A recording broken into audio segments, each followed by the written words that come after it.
Bhagavad Gita, capítulo 18, texto 44.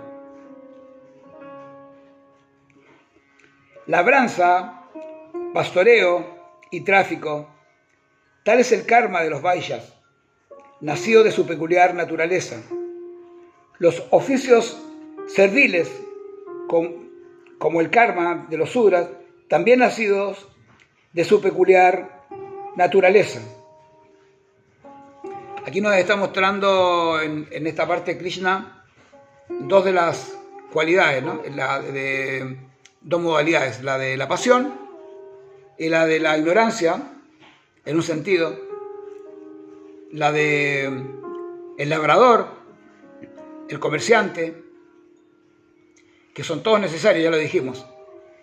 En el cuerpo tiene que funcionar el estómago, porque si no llega comida al estómago no hay energía para el cuerpo. De la misma manera que si no tenemos buenas piernas, no podemos movilizarnos, no podemos hacer nada. Lo importante de las piernas. Entonces, lo que está haciendo Krishna está haciendo una descripción de cada uno de los elementos en la sociedad. Pero por otro lado, está explicando de que cada uno de esos elementos sociales son tan importantes como cualquiera de las extremidades y las partes del cuerpo. El cuerpo social es la cabeza, el estómago, los brazos y las piernas. En la sociedad es el intelectual, el guerrero, el comerciante y el trabajador. Ahora, eso no es por nacimiento, lo dije anteriormente. Eso es por cualidades y cada uno tiene que dedicarse a desarrollar esas cualidades. No necesariamente podemos llegar a otro nivel mejor. Por ejemplo, una persona que no tiene la gallardía ni tiene la fuerza para ser un militar, no va a ser militar. Una persona que no tiene habilidades para hacer comercio no se va a dedicar al comercio. Eso es algo natural, no es por nacimiento. Muchas veces en la India se comete el error de hacer las cosas por nacimiento. Entonces el hijo del intelectual es intelectual, o sea, el hijo del brahmana es brahmana. Y resulta que el chico no es brahmana, el chico es un obrero, o es un comerciante, o quiere ser guerrero. Hay una historia de un gran guerrero de la India, y que fue un gran rey, que su historia la está contando mi hermano Mathura Mandala en el Srimad Bhagavatam. Si ustedes ven ahí a Mathura Mandala, está contando la historia del rey Yudhishthira. El rey Yudhishthira tuvo una vez, para poder hacer cierto elemento que había que saltear para poder volver a tener su reino, tuvo que disfrazarse de brahmana, es decir, de un sacerdote.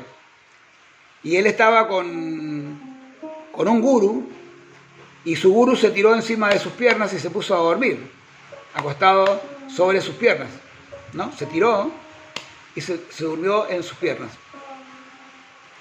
Y él no quería, él cuidaba su sueño, digamos, lo dejaba de dormir, y de repente un escorpión lo picó a Yudhishthira, le picó la espalda, y él se aguantó el dolor y no se movió para nada para no despertar a su gurú.